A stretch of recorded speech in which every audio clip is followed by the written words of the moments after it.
అందరూ కూడా ప్రోత్సహించి సేకరించి media played very critical role. రండి.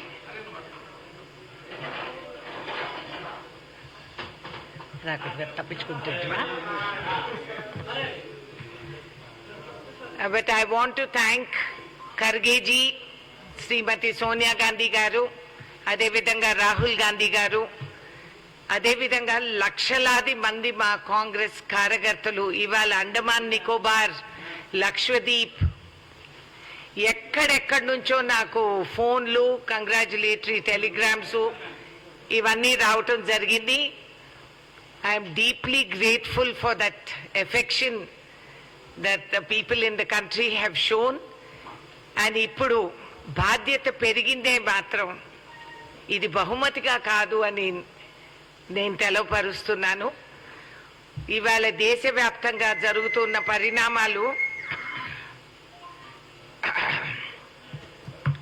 మీరు గమనిస్తే, ఉదాహరణకి మొన్న జరిగిన చండీగఢ్లో మేయర్ ఎలక్షన్స్ అప్పుడు పాత్ర వహించిన బీజేపీ నాయకులు ఏ విధంగా అప్రజాస్వామ్య పద్ధతుల్లో ఎన్నికల్లో పాల్గొంటే అవకతవకలు జరిగినాయి అని చెప్పి సుప్రీం కోర్ట్ ఆఫ్ ఇండియా వాళ్ళు తీవ్రంగా ఖండించి ఇది డెమోక్రసీనే హత్య చేసినంత ప్రయత్నం అనేది వాళ్ళు తెలవపరిచిన తర్వాత నిన్నో మొన్న ఆయన రాజీనామాలు చేయటం.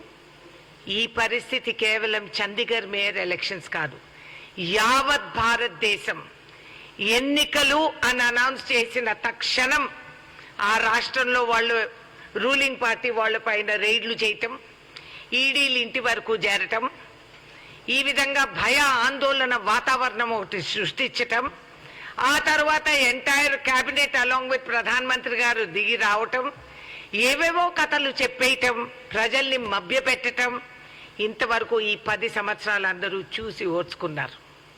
ఇక ఓర్పు అంత సాగదు అనేది అందరూ కూడా గమనించారు, గ్రహించారు.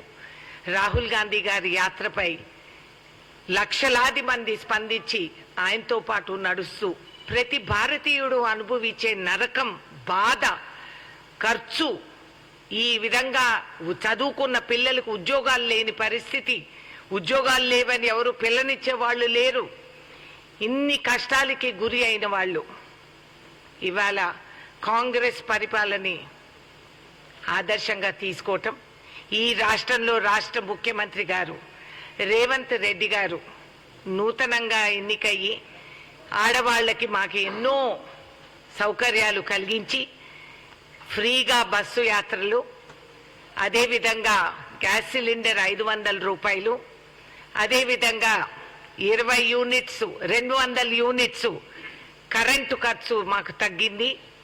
అదేవిధంగా మాకు రైతులకి, కౌలు రైతులకి మేము అందుకుండే సహకారం, ఇంకా ఆరోగ్యశ్రీ అందరికీ కూడా మా భద్రాద్రి రాములు వారు,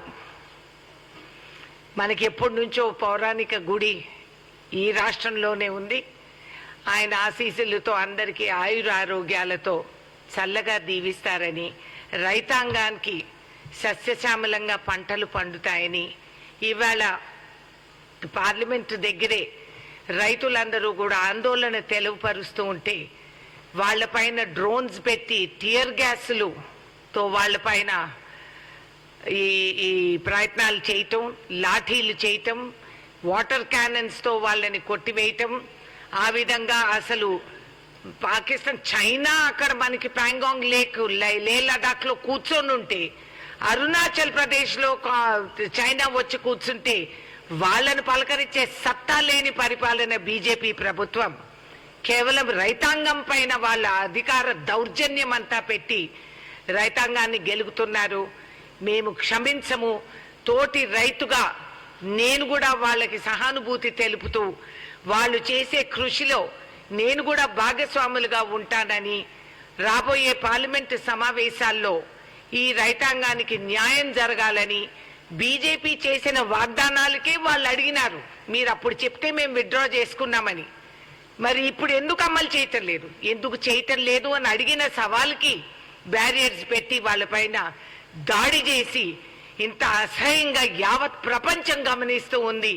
రోడ్డు పైన పోయే రోమియో కాడ నుంచి రాష్ట్రపతి భవన్ లో కూర్చున్న వాళ్ళకి అన్నం పెట్టే రైతాంగాన్ని రెచ్చగొడుతుంది ఈ ప్రభుత్వం. తగిన పరిణామాలకి గురి అవుతారు. రైతు అంటే ఒక కులానికి మతానికి సంబంధించిన వాళ్ళు కాదు. రైతు అనేది భూమి దున్ని మనల్ని అందరినీ బతికించుకుండే వాళ్ళు. వాళ్ళు కానీ తిరగబడితే ఏ పవర్ కూడా నిలబడదు. కాబట్టి హెచ్చరికతో కేంద్ర ప్రభుత్వాన్ని నేను హెచ్చరిస్తున్నాను, ఖబర్దార్, రైతాంగాన్ని आप लोग ऐसा हमको सताएंगे तो आपको समझ में आएगा कि किसान का हाथ सिर्फ हल नहीं चलाते हैं, किसान का हाथ आपके गलेबान तक पहुंच जाएगी. खबरदार.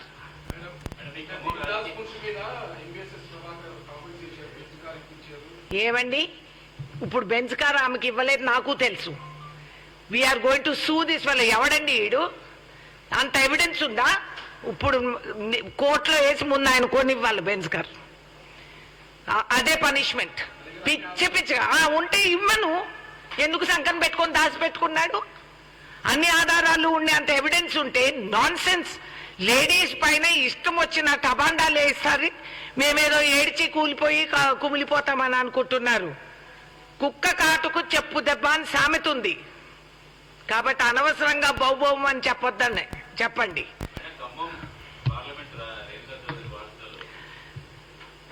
ఖమ్మం జిల్లాలో ఉన్న ప్రతి కార్యకర్త నా వారసులు.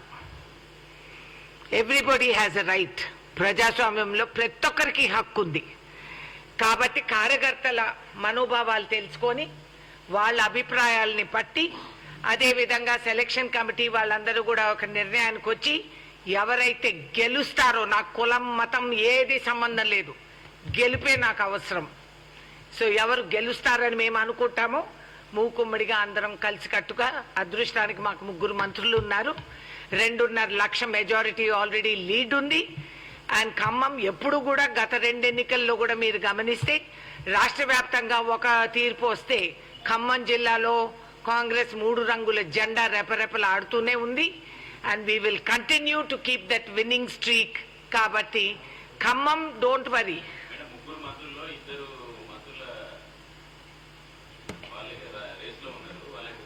ముగ్గురు ఉన్నారు.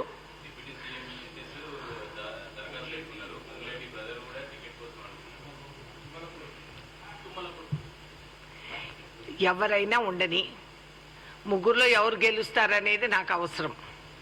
గెలిచే క్యాండిడేట్కే టికెట్. దీనికేం సెంటిమెంట్ లేదు. నేనే గెలుస్తా. ఏమో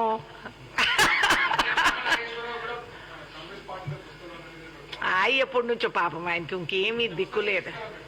ఏంది సీటు కూర్చుండేదాన్ని కుర్చీలు ఎప్పుడు ఇస్తాం మేము. ఎందుకు ఇవ్వము?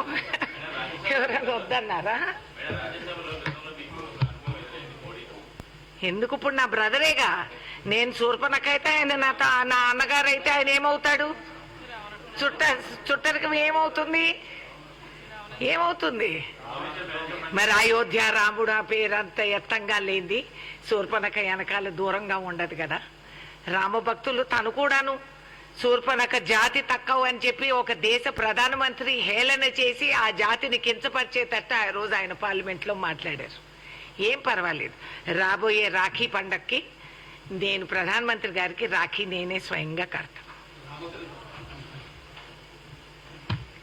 ఇంకేమన్నా ఉన్నాయా questions? Right, thank you so much. మీ అందరి స్వీట్స్ కాయ खोलो डब्बा खोल के सबको बांटो. ఇంకేంటి డబ్బులు ఇవ్వాలా? మేము బీజేపీ కాదు, మేము కాంగ్రెస్.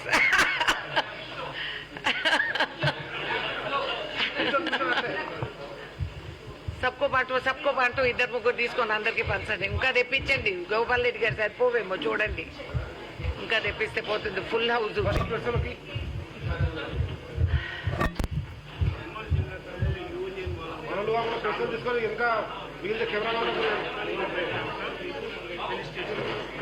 ఓకే. ఇందాక